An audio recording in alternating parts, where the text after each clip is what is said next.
Bonjour et bienvenue dans votre émission Vrai ou Faux. Voici la question du jour. Le laboratoire Wuhan serait-il à l'origine du Covid-19 ? Comme chacun sait, Donald Trump, ex-président américain, a accusé le laboratoire de Wuhan d'être à l'origine du Covid-19. En février 2021, une équipe d'experts de l'Organisation mondiale de la santé s'est rendue à Wuhan pour enquêter sur l'origine du Covid-19.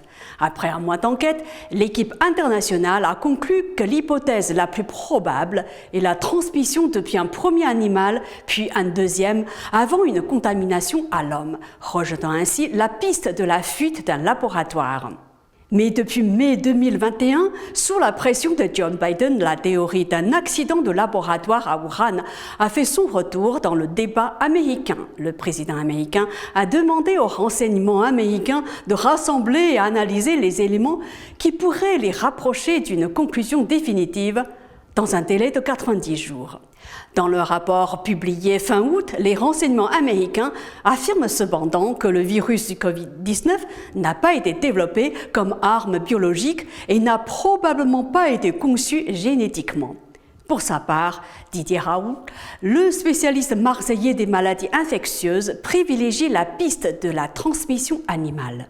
Et il y a des très grands réservoirs animaux. D'une part, les chauves-souris sont pleines de coronavirus.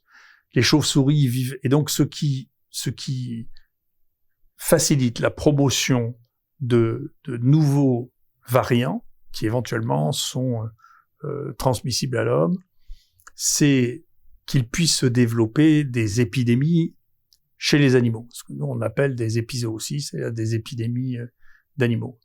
Et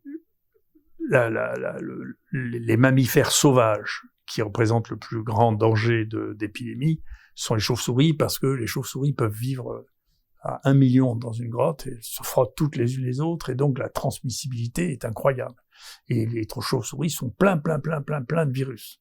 Donc il y aura probablement, moi je disais ça il y a je sais pas 10 ans, 15 ans, j'avais été interrogé par le Sénat ici en disant qu'est-ce que vous pensez être le prochain risque épidémique. J'ai dit écoutez, je pense que ça viendra des chauves-souris, parce que c'est les chauves-souris qui sont le réservoir de mammifères le plus nombreux, qui vivent de la manière la plus dense.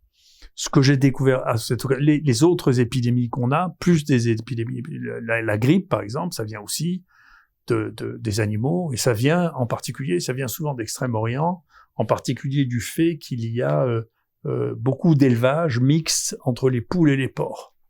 Et que donc les grippes sont très souvent, les mutants grippaux sont très souvent chez les poules, parce qu'il y a des densités d'élevage de poules absolument considérables. Là aussi, vous pouvez avoir des centaines de milliers de poules.